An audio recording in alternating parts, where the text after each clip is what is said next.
পুকুর চুরি, নদী চুরি, এটা যেন না হয়। ওইটা আমাকে দিতে হবে, তামাকে দিতে হবে, এটা করবেন না। এই ব্রিজটা আপনারা দেখে রাখবেন, যাতে এখানে যারা কাজ করবে, এটা চায়না কোম্পানি, যেহেতু আমি শুনেছি China bridge and roads company, ওটা অনেক বড় কোম্পানির নাম করা। তারপরে আপনারা তাদের সাথে সহযোগিতা করবেন। একটা জিনিস খেয়াল রাখবেন যে এখানে যেন বড় ধরনের কোনো চুরি চামারি না হয়, পুকুর চুরি, নদী চুরি, এটা যেন না হয়। আর যদি আমি বাংলা কথায় বলি, সোজা কথায় বলি, এখানে ভাই আপনারা অন্তত দয়া করে এলাকাবাসীর পক্ষে হয়ে কাজ করবেন। এটা আমার, ওইটা আমার, আমাকে দিতে হবে, তামাকে দিতে হবে, এটা করবেন না।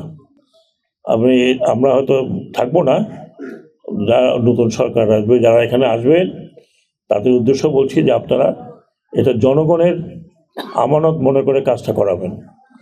কে কি সাপ্লাই দেবে, আমাকে দিতে হবে, আমার লোককে দিতে হবে, এটা অতীতে আমরা অনেক দেখেছি, যার কারণে রক্তপাত হয়েছে। সেটা মনে রাখবেন। এই রক্তপাত এখানে যে শেষ তা নয়, ভবিষ্যতে যে হবে না এরকম কোনো পার্টি কেউ কোনো আপনার নিশ্চয়তা দিতে পারছে না। তো কাজেই আমার আর তোমার লোক নয়, এখানে জনগণের সহযোগিতা দরকার। জনগণ যেটা চাইবে, যেভাবে সেভাবে। এটা আপনাদের ব্রিজ, আপনাদের রোড, এটা যদি আপনারা ঠিক মতো না করতে পারেন, তাহলে এর সাথে বড় আফসোস আর কিছু থাকবে না।